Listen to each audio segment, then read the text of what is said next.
Salut și bine te-am regăsit la un nou episod de magie.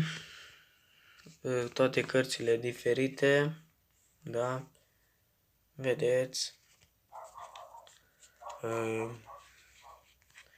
Zicem să luăm cartea aceasta. Nu știu dacă se vede. Cred că s-a văzut pe cameră. Punem aici. Așa.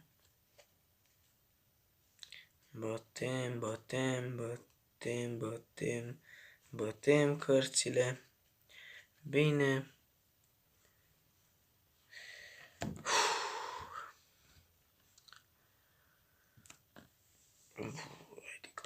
Mă doare ochiul.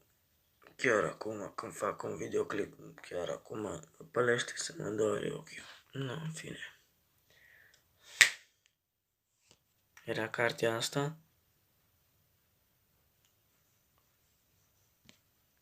Cred că era cartea asta. Vă ziceți voi în comentarii dacă era cartea asta. Acum o să vă arăt altă magie. Și de fapt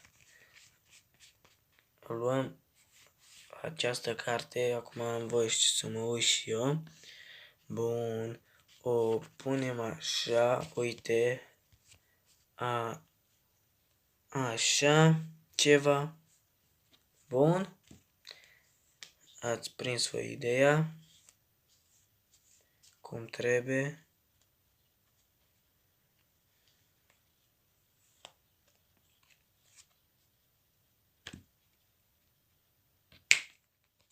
Da.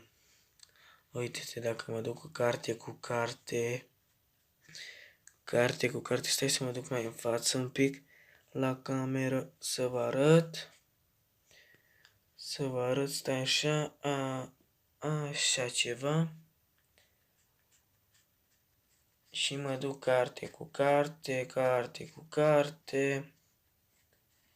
Și a dispărut cartea. Da? Da.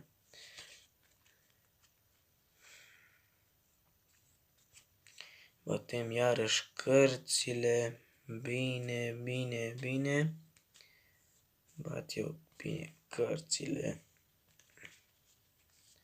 Și ce credeți? Eu așa vă arăt cartea, da? Așa. Cărțile toate. Ce credeți? Dacă pognesc, o să vină înapoi? Ziceți în comentarii, da, acum o să-l fac la voi. Uitați-vă un pic.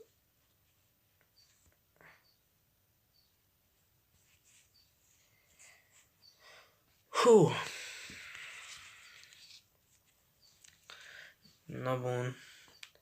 Asta era tot. Vă pup și vă las. Pa, pa.